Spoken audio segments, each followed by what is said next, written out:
स्वागत है आपका कार्टून प्लस की दुनिया में। ढोलकपुर गांव कभी खुशहाल हुआ करता था, लेकिन अब हालात बदल चुके थे। उस गांव पर एक क्रूर राजा का राज्य था, राजा विक्रम सिंह। राजा को अपनी प्रजा की जरा सी भी परवाह नहीं थी। रोज उसके सिपाही गांव वालों के घर घर जाकर कर वसूलते और उनके अनाज के बोरे उठा ले जाते। गांव का सबसे डरावना नियम था, हर रविवार राजा किसी एक परिवार को महल में बुलाकर अपने लिए खाना बनवाता। अगर राजा को खाना पसंद आया तो परिवार को सोने चांदी का इनाम मिलता, पर अगर राजा की जीभ पर वो स्वाद न चढ़ा तो पूरा परिवार कठोर सजा भुगतता। उसी गांव में मनोज और सविता रहते थे। बहुत गरीब थे। मनोज जंगल से लकड़ियां लाकर बेचता और उन्हीं पैसों से किसी तरह घर चलता। सविता घर संभाल। उस दिन भी मनोज सिर पर लकड़ियों का गट्ठर लिए घर लौट रहा था। तभी उसने देखा राजा के 2 सिपाही जबरदस्ती एक परिवार को महल की ओर ले जा रहे थे। मनोज चौंक उठा। अरे, ये तो सुरेश और उसकी पत्नी है। भगवान करे इनका खाना राजा को पसंद आए। मनोज जल्दी से घर पहुंचा। सविता, आज सिपाही सुरेश और उसकी बीवी को ले गए महल। हे राम, अच्छा हुआ उनको लेकर गए। अगर हमारे घर आते तो क्या खिलाते हम? हमारे पास तो खुद खाने को कुछ नहीं।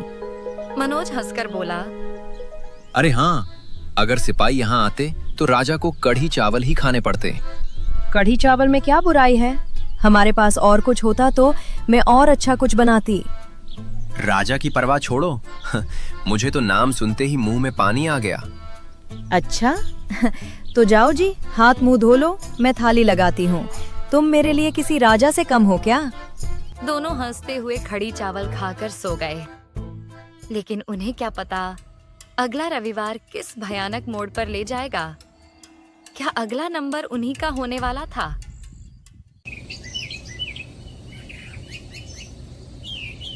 अगली सुबह मनोज रोज की तरह लकड़ियां तोड़ने निकल पड़ा। हवा में हल्की ठंडक थी, लेकिन मनोज के दिमाग में सिर्फ रोजमर्रा की चिंता घूम रही थी। तभी रास्ते में उसने एक नया ठेला देखा, मटन करी स्पेशल। वहां 2-3 ग्राहक गर्मा गर्म मटन करी खा रहे थे। धुएं में तड़का हुआ मसालों की खुशबू फैल रही थी। मनोज का पेट अपने आप गुड़गुड़ाने लगा। वह मन ही मन बोला, अरे यार, कितने दिन हो गए मटन खाए हुए। ये मटन करी देखकर तो मुंह में पानी आ गया। आज लगता है थोड़ा मटन लेकर ही जाऊंगा घर। वह ठेले की तरफ देखने ही वाला था कि उसे सामने से सुरेश और उसकी पत्नी आते दिखे। मनोज तुरंत उनके पास गया। अरे सुरेश, मैंने तो कल देखा था राजा के सिपाही तुम्हें महल ले जा रहे थे। क्या हुआ वहां? सब ठीक? सुरेश ने लंबी सांस ली। अरे भाई, बाल बाल जान बची, नहीं तो हम दोनों किसी काल कोठरी में मिलते। सच में? क्या बनाया था तुम लोगों ने जो राजा को पसंद आया? भैया जी, पहले तो हमने सोचा कि बैंगन का भरता बना लें, पर फिर लगा कि राजा को शायद पसंद ना आए, इसलिए हमने फटाफट मटन करी बनाई और साथ में खिले खिले चावल। लगता है राजा को मटन बहुत पसंद है। पिछली बार किशोर गया था, उसने भी मटन पकोड़े बनाए थे। राजा को बड़े भाए थे। अच्छा है भाई, तुम दोनों सही सलामत लौट आए। सुरेश की पत्नी ने सलाह देते हुए कहा, भैया जी, अगर कभी आपका नंबर आया महल जाने का तो मटन ही बनाना, तभी बच सकते हो। इतना कहकर दोनों अपने रास्ते चल दिए। मनोज जंगल पहुंचा और लकड़ियां इकट्ठी करने के बाद एक पेड़ के नीचे बैठ गया। आज खाने के लिए वह बस एक सूखी रोटी और भिंडी की सब्जी लाया था। वह खाने ही वाला था कि अचानक एक साधु वहां आ पहुंचा। सफेद दाढ़ी, कमजोर शरीर और आंखों में गहरी थकान। साधु ने धीमी आवाज में कहा, बेटा, बहुत तेज भूख लगी है, कुछ खाने को मिल सकता है क्या? मनोज ने बिना एक पल सोचे कहा, बाबा लीजिए, ये रोटी और सब्जी खा लीजिए। बेटा, तुमने खुद कुछ नहीं खाया होगा। कोई बात नहीं बाबा, आप खा लो। मैं बाद में कुछ जुगाड़ कर लूंगा। साधु ने कृतज्ञता से भोजन लेकर चले गए। मनोज मन ही मन बोला, अब तो भूख बहुत तेज है। जाते समय मटन खरीद कर ही जाऊंगा। उसे क्या पता था, आज की ये दया उसके भाग्य का रास्ता बदलने वाली है। मनोज ने जंगल से सारी लकड़ियां बेचकर दिन की कमाई हाथ में ली। जेब में थोड़े बहुत रुपए खनखनाए तो उसे सुबह की मटन करी याद आ गई। आज तो मटन लेकर ही जाऊंगा। वह मटन की दुकान पर पहुंचा, लेकिन वहां पहले से भारी भीड़ थी। लोग मटन खरीद रहे थे। मनोज एक तरफ खड़ा होकर भीड़ कम होने का इंतजार करने लगा। तभी गांव के मुखिया जी आए। उनके चेहरे पर हमेशा की तरह तिरस्कार भरी सख्त नजरें थीं। उन्होंने मनोज को देखते ही कहा, अरे तू ही है ना जो जंगल से लकड़ियां तोड़कर बेचता है? हाँ मुखिया जी, मैं ही हूँ। क्या हुआ, कोई काम था क्या मुझसे? काम नहीं था, पर सुन, कल से तू जंगल में लकड़ियां तोड़ने नहीं जाएगा। अब ये काम बंद। मनोज का दिल धक से रह गया। क्यों मुखिया जी? मेरा घर तो उन्हीं लकड़ियों से चलता है। सरकार का आदेश आया है, किसी को भी जंगल में पेड़ पौधे तोड़ने मत देना। अब कानून बदल गया है। मुझे जो हुक्म मिला है उसे मानना पड़ेगा। तुम दूसरा काम ढूंढ लो, बस। इतना कहकर मुखिया जी आगे बढ़ गए। मनोज वहीं पत्थर की तरह खड़ा रह गया। अब घर कैसे चलेगा? अब क्या करूंगा मैं? तभी मटन वाला चिल्लाया, अरे भाई, लेना है क्या? मटन लगभग खत्म हो रहा है। हाँ भाई, लेना है। कितना रुपए किलो है मटन? 800 रुपए किलो। कीमत सुनकर मनोज का दिल और बैठ गया। 800? ठीक है, आधा किलो दे दो। आज का दिन ही खराब है। वह आधा किलो मटन लेकर घर की तरफ चला, पर दिल में खुशी नहीं थी। घर पहुंचकर उसने पुकारा, अरे ओ सविता, कहाँ हो? जल्दी आओ, मटन लाया हूँ। जल्दी से गरम गरम मटन बनाओ, बहुत भूख लगी है। कुछ देर इंतजार किया, सविता नहीं आई। मनोज बाहर गया, गली में झांका, पर वहां भी कुछ नहीं। तभी पड़ोस का बुजुर्ग उसके पास आया। उसके चेहरे पर चिंता की लकीरें थीं। अरे मनोज, अभी थोड़ी देर पहले राजा के सिपाही आए थे, वो ले गए सविता को। मनोज के होश उड़ गए। उसका चेहरा पीला पड़ गया। क्या? आज रविवार है? हे भगवान, अब मेरी सविता अकेली क्या करेगी? उसे तो कुछ भी अच्छा नहीं लगता बनाना। अगर राजा को खाना पसंद ना आया तो? घबराओ मत मनोज, शायद सब ठीक हो जाएगा। वह घर के बाहर ही बैठ गया। आंखें रास्ते पर टिकी थीं। दिल डर से कांप रहा था और दिमाग में सिर्फ एक बात, हे भगवान, मेरी सविता को बचाना। पूरा दिन बीत गया, पर सविता का कोई पता नहीं था। मनोज की बेचैनी अब डर में बदल चुकी थी। अगली सुबह वह खुद को रोक न सका और सीधा गांव के मुखिया के पास पहुंचा। मुखिया जी, मेरी सविता को कल राजा के सिपाही ले गए थे। वो अभी तक घर नहीं लौटी। मुखिया ने गहरी सांस लेकर कहा, मनोज, तुम्हें राजा का नियम तो पता है। शायद सविता का खाना राजा को पसंद नहीं आया होगा, इसलिए उसे कैद कर लिया होगा। ये कैसे नियम है मुखिया जी?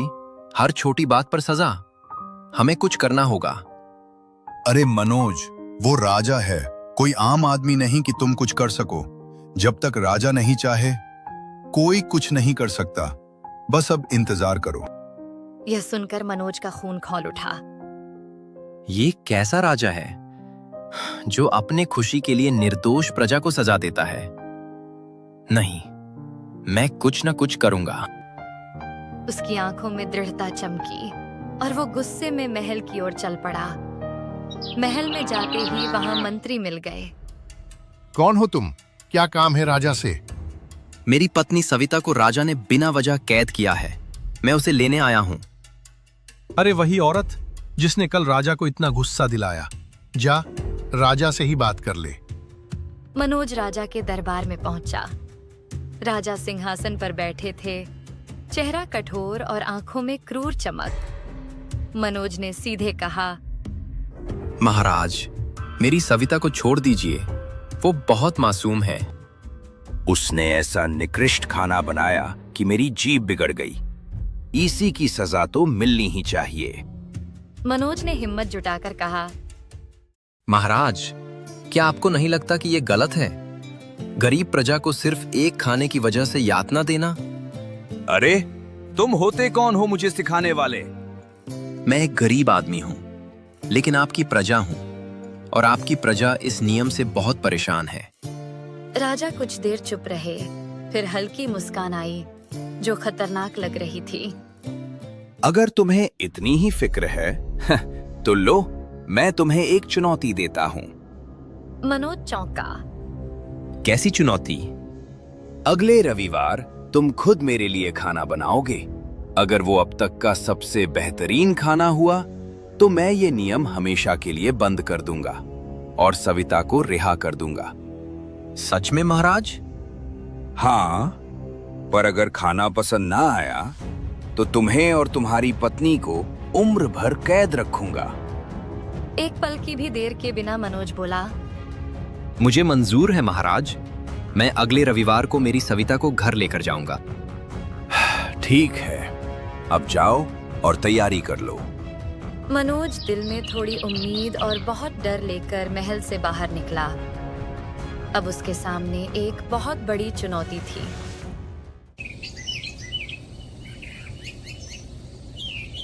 अगली सुबह मनोज जल्दी उठ गया। रात भर वह ठीक से सो भी नहीं पाया था। वह सीधे अपने मित्र सुरेश के घर पहुंच गया। अरे मनोज, भाभी घर आई कि नहीं? मनोज ने धीमी आवाज में कहा, नहीं यार, अभी तक नहीं, पर अगला रविवार वो जरूर आएगी, मुझे विश्वास है। भगवान करे भाई, भाभी जल्दी घर आए। पर तुम इतने शांत कैसे हो? क्या हुआ? मनोज ने उसे पूरी कहानी बताई, कैसे उसने राजा के सामने खड़े होकर चुनौती स्वीकार की। सुरेश हक्का बक्का रह गया। अरे भाई, तुमने तो बहुत बड़ी जिम्मेदारी ले ली है, राजा के लिए खाना बनाना, वो भी सबसे बेहतरीन। इसलिए तो आया हूं भाई, कोई तो ऐसा व्यंजन बता जो राजा का दिल जीत ले। सुरेश ने थोड़ी देर सोचा, फिर मुस्कुराकर बोला, अब तुम्हें एक ही आदमी बचा सकता है। कौन? हमारे गांव के सबसे मशहूर चंदू काका। उनके हाथ का मटन कीमा जो खा ले वो उनका दीवाना हो जाए। दोनों जल्दी से चंदू काका के घर पहुंचे।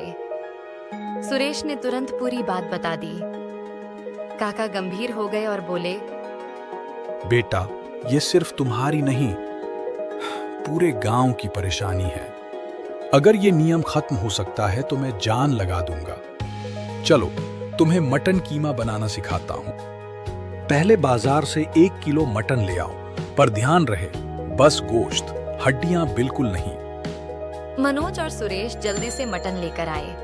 काका ने कहा, अब ध्यान से देखना, खाना बनाना सिर्फ हाथ का काम नहीं, दिल की इज्जत भी चाहिए। कटा हुआ मटन एक बड़े बर्तन में डाला। उस पर मसाले डाले, हल्दी, लाल मिर्च, धनिया, गरम मसाला, सब कुछ संतुलित मात्रा में। ऊपर से नींबू निचोड़कर सरसों का तेल डाला और चूल्हे पर रख दिया। धीरे धीरे मसालों की खुशबू फैलने लगी। काका बोले, बस इसे धीरे धीरे पकने दो, जल्दबाजी में स्वाद नहीं आता। कुछ ही देर में कीमा तैयार हो गया। मनोज ने थोड़ा छका और उसकी आंखें चमक उठीं। काका, ये तो कमाल है, सच में अद्भुत। इसे चावल या रोटी के साथ परोसना, दोनों में मजा है। पर काका, राजा ने कहा था कि डिश यूनिक होनी चाहिए। ये तो साधारण मटन कीमा है। बेटा, अब इसमें नयापन तुम ही लाओगे। मैंने तुम्हें सब सिखा दिया, असली जादू तुम्हारे हाथों में है। मनोज और सुरेश धन्यवाद कहकर घर लौट आए। घर पहुंचकर मनोज देर तक सोचता रहा, आखिर ऐसा क्या जोड़ूं जिससे ये दुनिया की सबसे खास डिश बन जाए।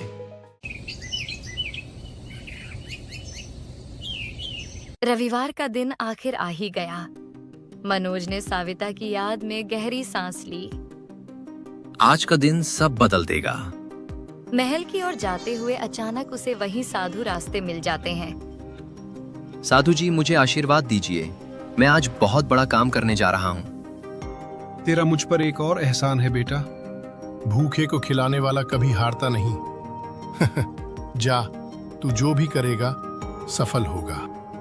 साधु के शब्दों ने मनोज के मन में नई ताकत भर दी। वह महल पहुंचा, अपने हाथों से बनाया मटन कीमा राजा को दिया।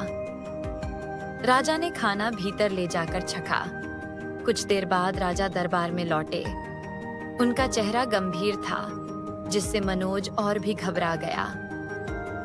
राजा ने गूंजती आवाज में कहा, मनोज, तुम्हारा मटन कीमा सचमुच बहुत स्वादिष्ट था। ऐसा स्वाद मैंने पहले कभी नहीं चखा। मनोज की आंखें चमक उठी। वह राहत की सांस लेने ही वाला था कि तभी राजा ने आगे कहा, परंतु तुम फिर भी हार गए। मनोज हक्का बक्का रह गया। हार गया? पर क्यों महाराज? क्योंकि ये व्यंजन भले स्वादिष्ट था, पर इसमें कोई अलग बात नहीं थी। कुछ नया, कुछ अनोखा नहीं था। इसलिए तुम चुनौती हार चुके हो। महाराज, कृपया ऐसा मत कीजिए। मैंने बहुत मेहनत से ये बनाया है। मैं वादा करता हूँ, अगले रविवार इससे भी ज्यादा अनोखा व्यंजन बनाकर लाऊंगा। बस मेरी सविता को छोड़ दीजिए। राजा कुछ पल तक मनोज को देखते रहे। उनकी आंखों में पहली बार कठोरता की जगह नरमाहट दिखाई दी। मनोज, तुम एक नेक इंसान हो। अपनी पत्नी के लिए, गांव वालों के लिए जो तुमने हिम्मत दिखाई, वो काबिले तारीफ है। मैं तुम्हारी नेकदिली पर विश्वास करता हूँ, इसलिए मैं तुम्हें और तुम्हारी पत्नी को मुक्त करता हूँ और ये अन्यायपूर्ण नियम आज से हमेशा के लिए बंद करता हूँ। महाराज, आपका लाख लाख धन्यवाद। कुछ देर बाद मनोज सविता को लेकर खुशी खुशी घर लौट आया, पर जैसे ही घर में दाखिल हुए, दोनों चौंक गए। कमरे के बीचों बीच एक चमकता हुआ सोने का डिब्बा रखा था। सविता ने चौंक कर कहा, ये किसका है जी? किसने रखा? मुझे नहीं पता, मैंने अभी देखा है। तभी बाहर से वही साधु मुस्कुराते हुए दिखे। मनोज ने समझ लिया, ये किसका आशीर्वाद है। धीरे धीरे उनकी जिंदगी सुधरने लगी। गरीबी दूर हुई, घर में खुशियां लौट आईं और दोनों ने कसम खाई कि अब कभी किसी भूखे को बिना खाना दिए नहीं भेजेंगे। इस तरह मनोज और सविता ने जीवन भर सुख और शांति से अपना जीवन बिताया।